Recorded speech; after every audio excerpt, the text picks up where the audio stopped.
আওয়ামী লীগের যে ট্রল বাহিনী, ট্রল ব্রিগেড, তারা খুবই ন্যাক্কারজনকভাবে আমার পরিবারকে তারা টার্গেট করেছেন। খুবই ন্যাক্কার। আমরা জানি তাদের ক্যারেক্টার কিরকম, এটা তো আর নতুন কিছু না।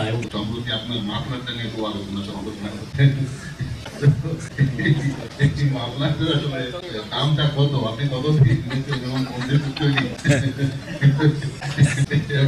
এটা খুব পার্সোনাল, আমরা এখানে পার্সোনাল কথা বলতে আসিনি। সরি না, এটা পার্সোনাল জিনিস, এটা এখানে সিরিয়াস।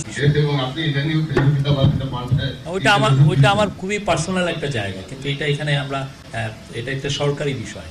আচ্ছা, আরেকটা বিষয় সেটাও একটু ভাইরাল হচ্ছে, সেটাও আপনাকে কেন্দ্র করে বইমেলার উদ্বোধনের দিন একটা ডাস্টবিন আপনি একটা স্ট্যাটাস দিয়েছিলেন, সেই ডাস্টবিনে তো সেটাও মনে পরবর্তীতে আপনি সরিয়ে নিয়েছেন, কিন্তু এটা সরিয়ে নিলেন না? আমি সরাই নেই, আপনি বোধহয় লাস্ট আর ভিজিট করেন নাই। হ্যাঁ, এটাকে সামনে রেখে যেটা হয়েছে যে আওয়ামী লীগের যে ট্রল বাহিনী, ট্রল ব্রিগেড, তারা খুবই ন্যাক্কারজনক ভাবে আমার পরিবারকে তারা টার্গেট করেছেন। খুবই ন্যাক্কার। আমরা জানি তাদের ক্যারেক্টার কিরকম, এটা তো আর নতুন কিছু না। এবং সবচেয়ে আনফরচুনেট যারা এগুলো করছেন তাদের সাথে ওনাদের prime minister, former prime minister ইয়েও করছেন, মিটিংও করছেন। তাহলে ওনার রুচিটা কোথায়? দেখেন, একটা বুচার অফ বেঙ্গলের রুচিটা কোথায়? শেখ হাসিনা ওদের কি আমরা যেটা দেখছি যে এ টিমের সাথে এগুলো করছেন, আর এ টিম হলো এই কাজগুলো করছে। কারো মেয়ের উপরে গলাটা কেটে নিচের দিকে পর্নোগ্রাফির ছবি দিয়ে দিচ্ছে, কি ভয়ঙ্কর। এবার এদের সাথে বুচার অফ বেঙ্গল মিটিংও করছেন। আপনার রুচিটা কোথায় গেছে? ঠিক আছে, আবার আমাদেরকে রুচি শিখান অনেকে যে না আপনাদের রুচি এই।